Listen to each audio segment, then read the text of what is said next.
So let's get this out of the way right now, because I would say this is the most consistently asked question in the comments section when it comes to these compact amps. When I connect the sub to the 3.5mm pre-out, is it fixed level or is it variable with volume? And I can say with certainty, this one is a true pre-out, capable of volume control on your sub. So grab a snack, drink some coffee, and let's go through the rest of the details here. We have another very interesting feature to talk about. RSL asked me if I'd be interested in listening to their new amp. As someone who has reviewed a ton of these little amps, I was excited and a bit worried about a couple things. I didn't know the price at the time, as it was sent prior to the release. I was hoping they wouldn't price themselves out of the budget category. And two, I really just hoped that it would actually sound good. RSL has been a company that I've really liked lately, and they've been nailing it with products like the 10S and the 12S subs, which I reviewed earlier this year. So I didn't want this one to be a total flop. The company was on a roll, and it's a bit of a risk to try to compete in this budget category. But I think we're A-okay in both areas. The price came in at $110 with free shipping, which isn't the cheapest by any means, but this also has a unique feature that almost all the others are missing out on at this price point. And as far as performance, it's right up there with the best in the price range. So let's dig into that now. Before we dig into the amp, I just want to ask if you'd please consider liking and subscribing. That small gesture on your end really makes a big difference to my channel. Let's grow this thing together. So this one is a Class D amp using the MA12070 amp chip by Infineon. It outputs 55 watts RMS per channel at less than 1% THD at 4 ohms.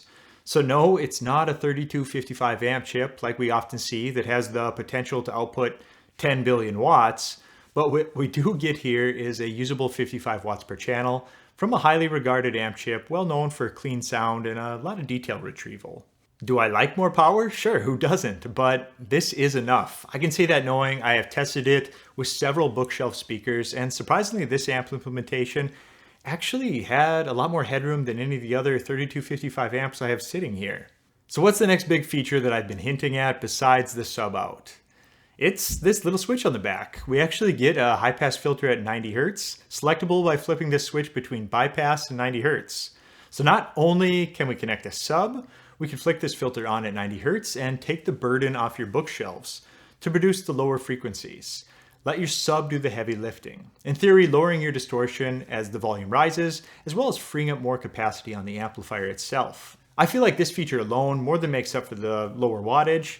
No longer will your small bookshelf speakers try as hard as they can to produce the low end.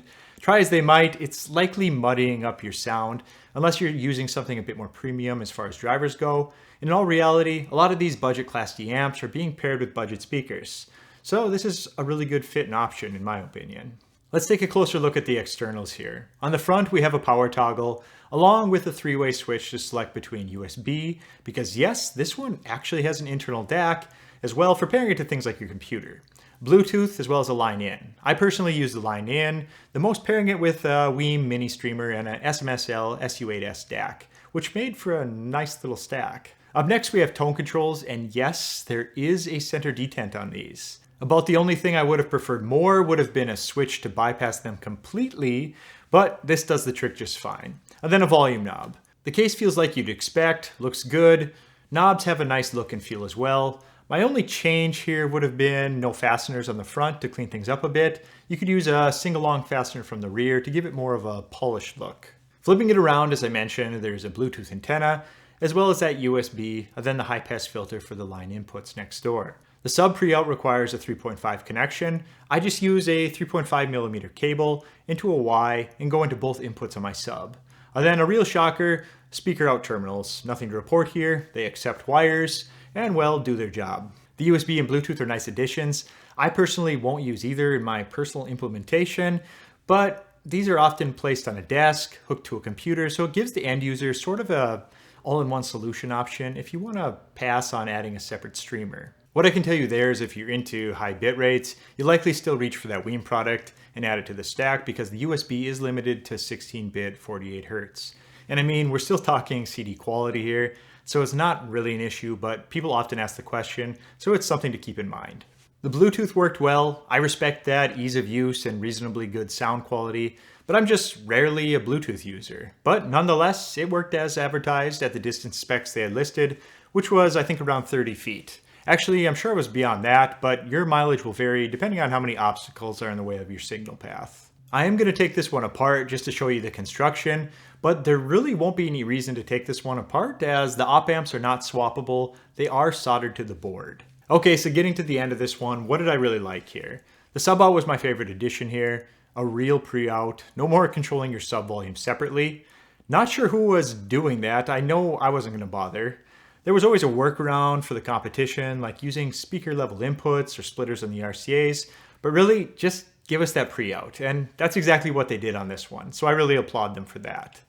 This feature feels like it's almost a must to me. Oftentimes we're driving small bookshelves with these in an office or on a desk, and they just won't have that low-end grunt. There's no replacement for displacement. This edition opens you up to really any bookshelf speaker you want, full range sound on a limited budget. In fact, RSL has the CG3M speaker that would be a perfect pairing for something like this amp. I actually have them on hand right now and plan to put out a review soon, but you can check them out in my description below as well. On that same line of thought, I also really like the crossover. I've actually been asking for this one for a while, so it was a pleasant surprise to find it here. It's a feature I've seen before, no doubt, on an amplifier. It's not like it's new tech. Just not on one of these desktop-sized Class D amps that I can recall off the top of my head. I'm glad they included the tone controls with the center detent. Some like tone controls, others don't, but almost everyone can get behind a center detent. No one wants to get down there and try to line these up perfectly in the center, and likely the button wasn't even installed dead center, so who knows if you're really on point. So I appreciate this one as well. Side note, if you have an amp without the center detent, take those buttons off, set the knobs to dead center, and then reinstall the buttons. Always good to double check these. And finally for the pros, the actual output was more than I expected. I was anticipating more of a struggle pushing loud volumes, but in all reality, these had more headroom than any of the other 3255 amp chips that I have on hand, I believe. So what would I like to see next time? How about a remote? Basically at this point, we will all ask for a remote, even if we rarely use it. I just purchased the Eversolo DMP-A6 streamer, DAC, digital preamp basically, and it didn't include a remote. This one, with the RSL, I can excuse it. I'm just nitpicking a bit. But a product like the A6 at nearly $1,000, not including a remote, is a bit of a stretch. Basically, enough people complained, and they plan to include it with the product in the future, from what I understand. I could also use maybe a little more info on the DAC inside this. I'm sure it's likely a budget offering coming in at this price point, and it does work well, but it would just be nice to know what we're dealing with. One final item to consider when shopping for an amp like this one comes with a 2-year warranty, which is actually on point and sort of the norm on products like this. But the key here is if you do have an issue, you'll reach out to someone in the US. RSL is just a phone call away and are well known for their prompt and high quality support. My experience with the company has been seamless, and I wouldn't expect you have any issues there either. Wrapping this one up, we get maybe the most full-featured mini amp to date. A sub-out, crossover, tone controls with detent, internal USB DAC, and Bluetooth. So yeah, I think this is a really positive step forward in budget amp options. And the price is very competitive with the market considering what it offers. If I kept you this long, please consider liking and subscribing. It makes a huge difference to my channel and helps me get in more gear for reviews. Thanks, and take care. Talk to you later.